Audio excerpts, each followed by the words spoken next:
Welcome to the Italian Wine Podcast. I'm Rebecca Lawrence and this is Voices. In this set of interviews, I will be focusing on issues of inclusion, diversity and allyship through intimate conversations with wine industry professionals from all over the globe. If you enjoy listening, please consider donating through ItalianWinePodcast.com. Any amount helps us cover equipment, production and publication costs, and remember to subscribe and rate our show wherever you tune in.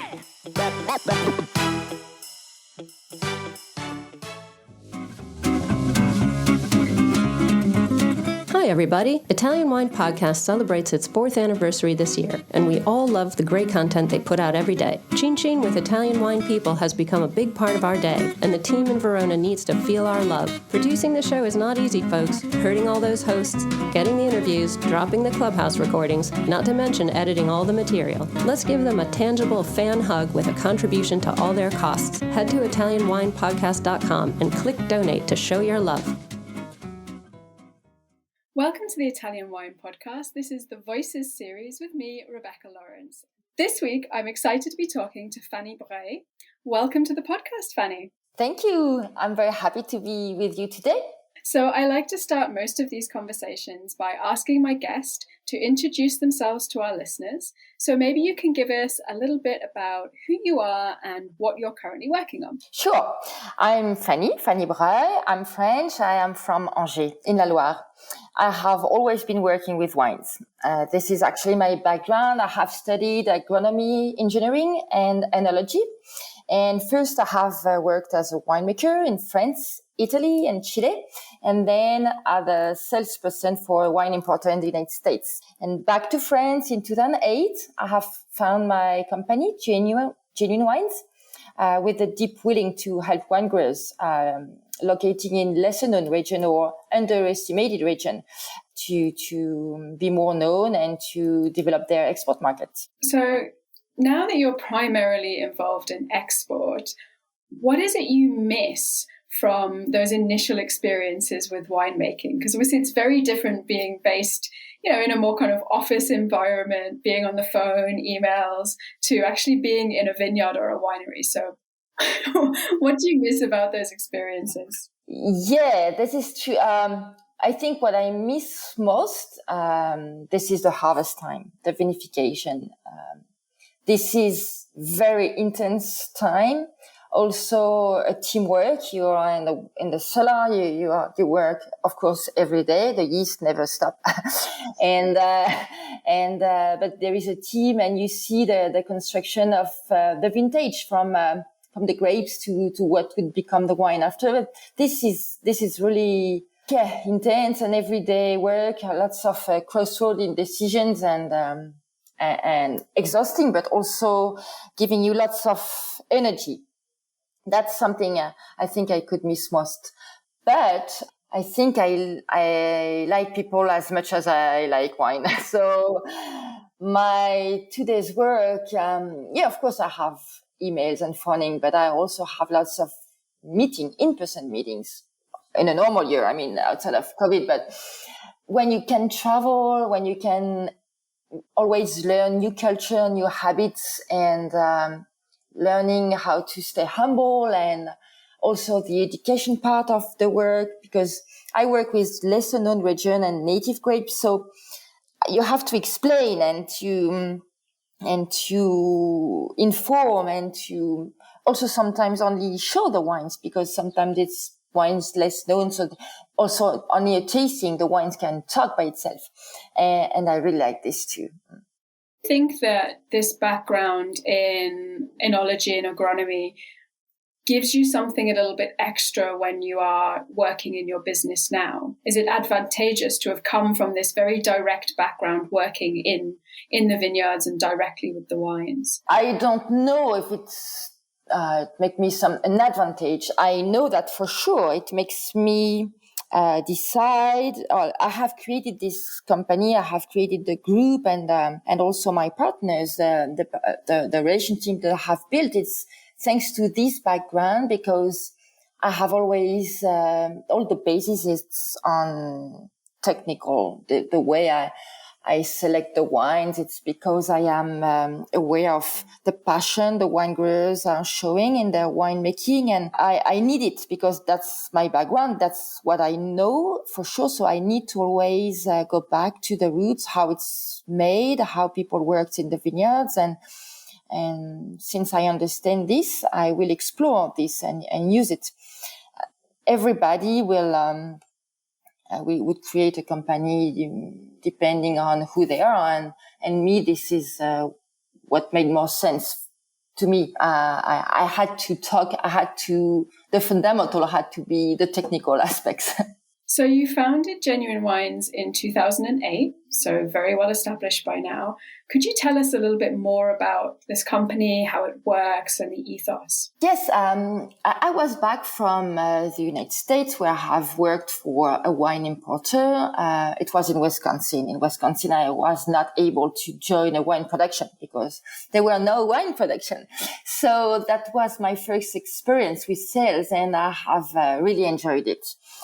Being part of a team and explaining the wines to the customers, restaurants or wine stores and organizing tastings. So when I came back to France, I knew I wanted to continue this and to explore more before maybe coming back to the wine production.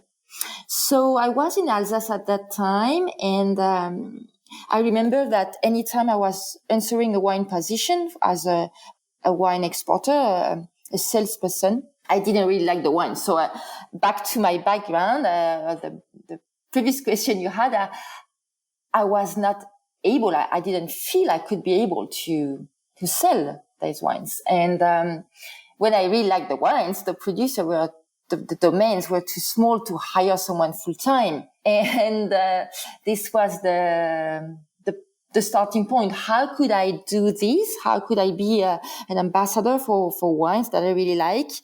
Only by being a kind of part-time export manager. And it was by talking with wine growers that this project has been able to start. I was at La Stopa talking with Elena Pantaleoni, who I knew very well. I have worked there, and I was explaining this project, and she said, yes, why not? Let's do it. You know my wine. And that has been the start. So I have started with La Stopa wines in Emilia Romagna and Domaine Rollet in the Jura. So under lesser known wine region or underestimated wine region. And I had the feeling I have a lot to say and to show all the wonderful wine it was. And today I have continued little by little. It's not a big group. It remains very small because I think I have this mission to be the ambassador seriously of all the wine growers as if it was them. It's really being part of each team. It's, we work hand in hand. I sometimes do the final tasting when they do the blend. I am involved in the wine production, how they want to do wine.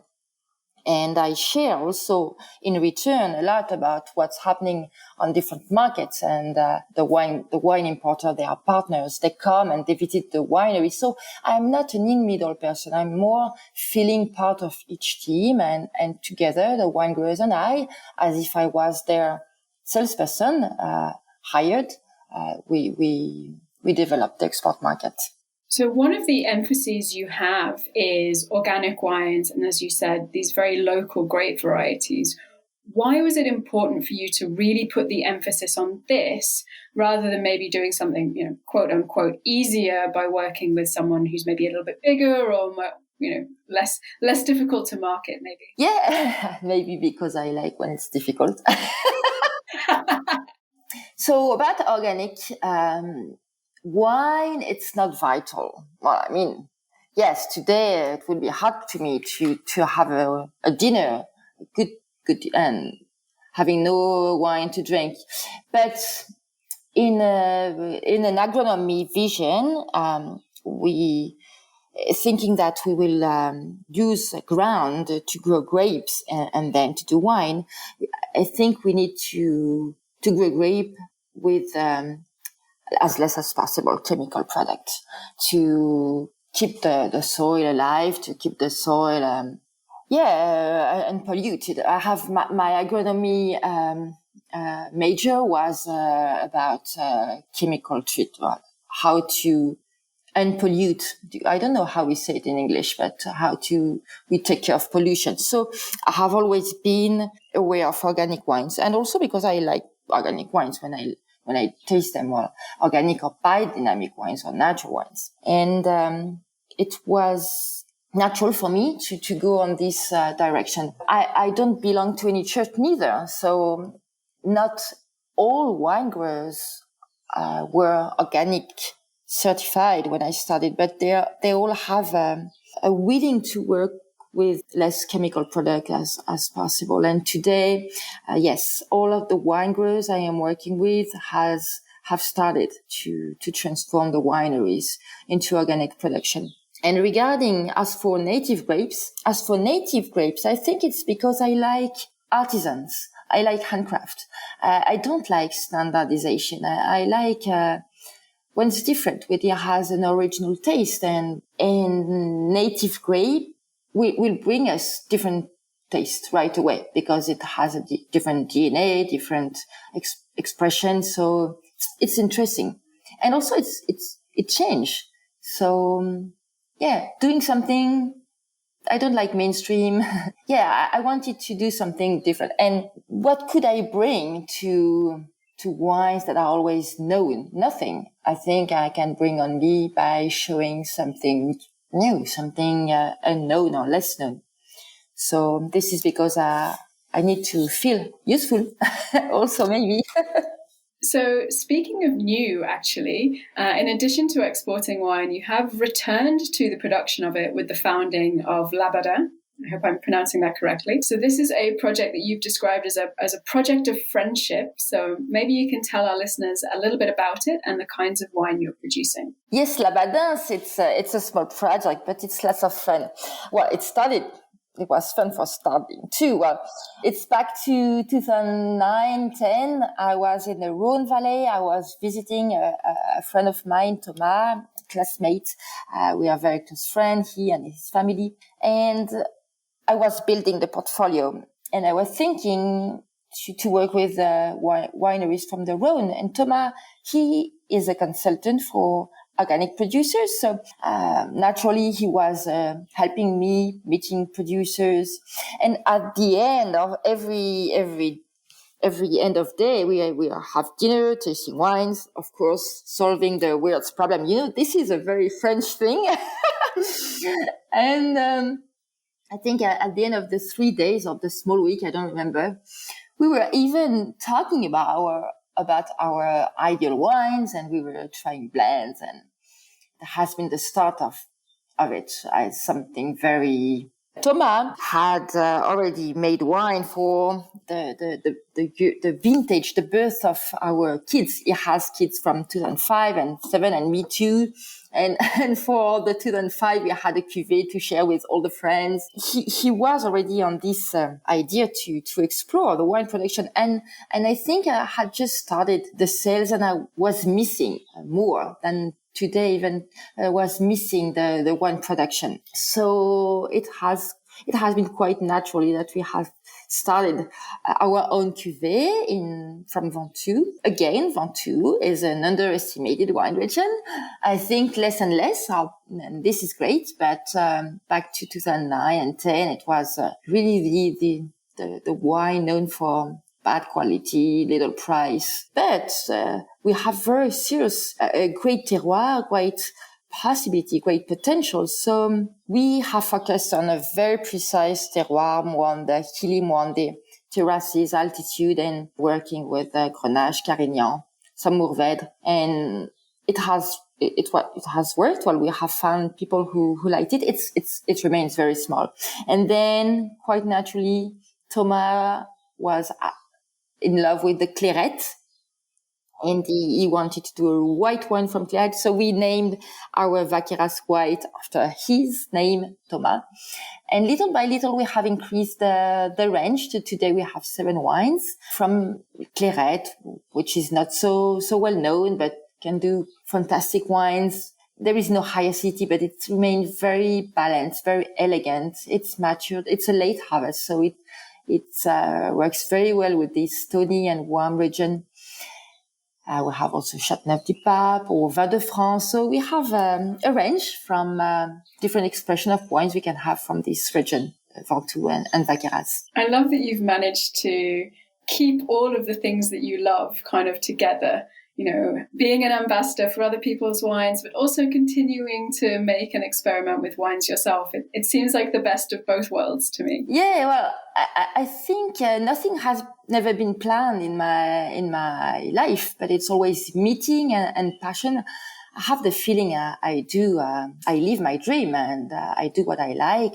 And then it's like a puzzle. When I look back, it seems that I am building a bigger puzzle every day, but still working with passions and I feel happy with this. So speaking of passion, you talked already a little bit about working with La Stoppa. Is this where your passion for Italian wine started, or did it come before that? Alors, when I went to La Stoppa, it was in 2000. I was validated my last internship for the oenology diploma. So I had already the wine passion before that. I have done an internship in La Loire with Olivier Cousin, also passionate winegrowers. But at La Stoppa, I have met two people, Elena Pantaleoni and Jura Romagna, who really... they are people I hold in high esteem and to whom I owe a lot. They are really wine enthusiasts. They know wine. They know wine, natural wine, because this is wine that they do. But even more than that, I remember during the time there, we were tasting wines from everywhere. Italy, of course, but France and Germany and Chile and Australia. We were always tasting wines for lunch, one glass, and talking about it, Slovenian wines. So it really, especially for me, back to in 2000, as a French person, this was a door open to the wine world, and this I have been very lucky. I met them, and also their approach. They always wonder, is this the right way to do? Or and this feeling, this approach has always been great to me. Jura Armani, for instance, when I have done what became later the future Ageno back in 2001, it was not Ageno, it was just trials, but making a white wine with skin contact. I was just a fresh enologist from France, so white wine, macerating white wine was really uncommon. And I remember asking him, what are we doing? Why do I do pumping over every day? Because I was at the winery when the harvest arrived. We had to steam it, to crush, to put in that, and then doing pumping over in the morning. I say, well, what are we doing?